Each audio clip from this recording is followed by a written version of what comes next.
Kemudian waman ra'ahu nuran fa'idan minan nuril latif muttasilan bihi illa annahu takatsafa bil qudrati wa tastarra bil hikmati sammahu malakutan.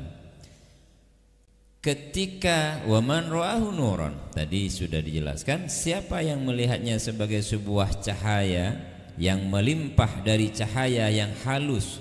Jadi melihat benda, yang dilihat itu cahaya yang membentuk benda itu. Ini sulit ya. Jadi badan saya atau kitab ini atau mungkin kacamata ini benda dohirnya. Sebenarnya kacamata ini adalah wujud daripada cahaya yang kemudian mendohirkan dirinya. Jadi wujud cahaya dari pancaran cahaya Allah Ta'ala dengan sifat kudrohnya, dengan sifat menciptanya, kemudian ini menjadi tampak dan nyata seperti ini, muttasilan bihi, walaupun sebenarnya sifat kudroh dan sifat khaliq serta iradah yang dimiliki oleh Allah Ta'ala itulah yang membuat ini menjadi tampak dan nyata. Jadi sebenarnya ini tidak ada, dan seluruh alam semesta itu sebenarnya tidak ada juga. Wa man nadhara ila asraril azaliyah, dan siapa yang bisa sampai kepada asrar, rahasia-rahasia alam azali. Azali itu maknanya sendiri hilang, kosong. Kok bisa disebut alam kalau kosong? Ya untuk memahamkan pikiran saya, kita semua. Sebenarnya azali itu sesuatu yang tidak terikat oleh ruang dan waktu. Azali itu, jadi disebut alam azali atau disebut zaman azali, maksudnya ketika sebelum ada apapun. Bahasa kata sebelum itu juga salah sebenarnya, karena sebelum itu menunjukkan waktu. Cuma untuk memahamkan pikiran kita ini, kita kemudian menyebutnya alam azali, kita menyebutnya zaman azali, yaitu zaman atau alam di mana Allah Ta'ala belum melakukan apapun untuk alam semesta beserta isinya. Kemudian Allah ciptakan yang namanya blueprintnya, istilahnya rancangannya, allati kanat hal kunzi allati lam tadkhul alamul takwin sammahu jabarutan. Jadi yang ditampilkan di alam jabarut itu adalah blueprintnya. Jadi rancangan, anggap rencana. Jadi Allah Subhanahu wa Ta'ala dalam sifat ilmunya, dia merancang seluruh alam semesta beserta isinya ini, tapi waktu itu belum ada. Alam belum ada, surga neraka belum ada, langit juga belum ada. Waktu itu Allah benar-benar sendirian.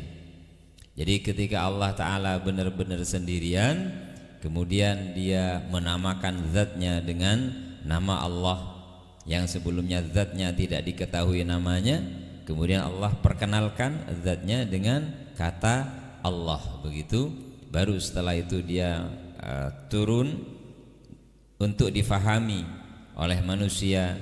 Dengan apa? Dengan menampilkan sifat-sifatnya dari martabat ahadiyah menjadi martabat wahidiyah. Dalam martabat wahidiyah ini Allah itu sudah punya nama, Allah itu sudah punya sifat, dan dalam martabat inilah Allah Ta'ala merancang semuanya. Makanya siapapun yang bisa sampai kepada alam malakut, apalagi alam jabarut itu, maka diskusinya, pembicaraannya tidak akan jauh-jauh dari membahas Allah Ta'ala. Karena itu yang asik. Seperti orang yang lagi kasmaran, orang yang lagi senang-senangnya dengan pasangannya, maka kemana-mana yang diingat ya nama pasangannya itu. Jadi itu yang dia ingat, itu yang dia sebut. Kenapa dia ingat, kenapa dia sebut? Karena dia sedang asik dengan pasangannya. Jadi ketika seseorang hamba telah sampai kepada derajat ini, dengan siapapun dan dimanapun dia akan membahas nama yang mulia ini. Maka tapi walaupun tahu ke sana gitu ya, walaupun tahu sampai kepada dimensi itu, kata beliau, belum tentu orang itu tahu kepada kolbunya hamba. Jadi orang yang bisa nyampe ke alam malakut sekalipun, dia belum tentu tahu kepada dimensi ruhani dari setiap hamba Allah Subhanahu wa ta'ala. Maka wa hadhil mani la yafhamuha illa ahlul adwaq.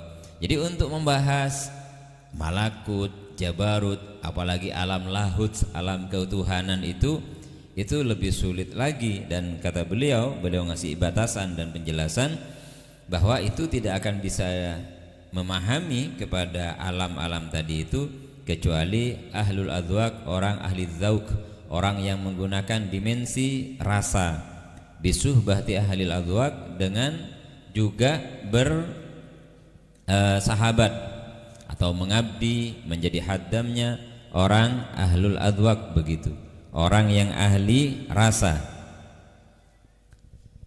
Dan